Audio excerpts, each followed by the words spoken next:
క్రీస్తునందు దేవుని పిల్లలైన మీ అందరికీ మరొకసారి మన మహాదేవుడు మన రక్షకుడైన యేసుక్రీస్తు ప్రభుల వారి పరిశుద్ధమైన మధురమైన నామంలో నా యొక్క హృదయపూర్వక వందనాలు తెలియజేస్తున్నాను.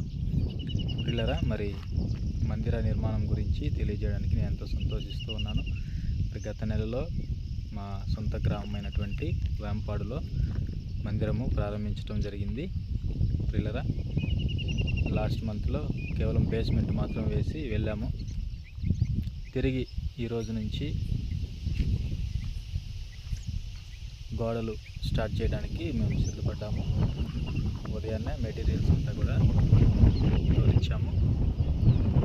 పిల్లరా, మందిరము చక్కగా కట్టబడినట్లు, మా గ్రామంలో దేవుని రాజ్యము స్థాపించబడినట్లు మీరందరూ కూడా మీ అనుదిన ప్రార్థనలో జ్ఞాపకం చేసుకోండి. అలాగే మరి మందిర నిర్మాణం ఎటువంటి ఇబ్బందులు లేకుండా ఆర్థిక పరిస్థితులు కూడా సహకరించినట్లుగా మీరందరూ మీ ప్రార్థనలో జ్ఞాపకం చేసుకోవాలని నా హృదయపూర్వకంగా కోరుకుంటున్నాను. ప్రియులరా,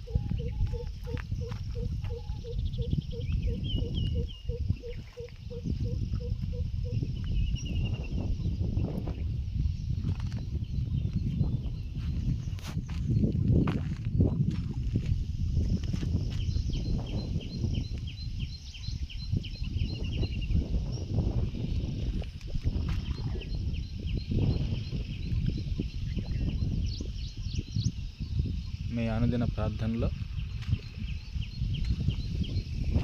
తప్పకుండా ఈ విషయాన్ని జ్ఞాపకం చేసుకోవాల్సిందిగా మరొకసారి క్రీస్తు పేరిట మిమ్మల్ని అందరినీ కోరుకుంటూ అందరికీ నా యొక్క హృదయపూర్వక వందనాలు తెలియజేస్తూ ఉన్నాను. ఆమెన్.